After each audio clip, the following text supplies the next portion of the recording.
chicken powder, optional.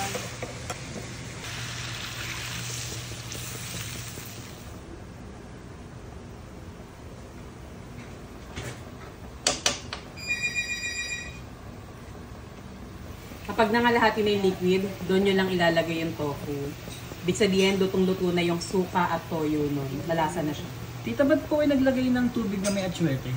Una, para maganda yung kulay ng tofu adobo. Pangalawa, para yung garlic mas kumatas pa doon sa mismong liquid. Nakakadagdag sarap po ba yung atsuete? Actually, hindi. Pampakulay lang talaga siya. Pero syempre, kapag yung kinakain mo maganda yung kulay, mas ginaganahan kang kumain. Ba't niyo po pinirito pa yung tokwa, tita? Para mas maganda yung firm niya. Kasi pag hinalo mo sa adobo yan ng malambot, imagine mo parang kang kumakain ng adobo na parang may sobrang lambot na texture. Ito maganda yung texture niya since pinirito natin siya. Mas firm na siya.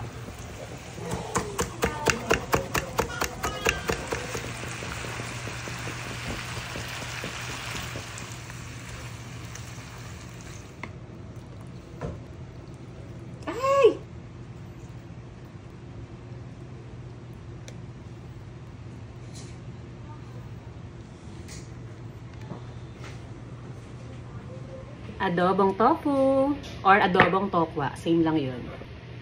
Sobrang daling lutuin. Isa sa murang ulam. Optional lang chicken powder or any meat powder or chicken cube or pork cube. Kung anong gusto nyo. Tapos pampalasa. Pero pwede rin namang wala.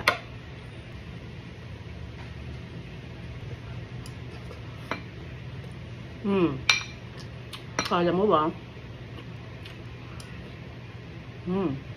Akala mo lang yun.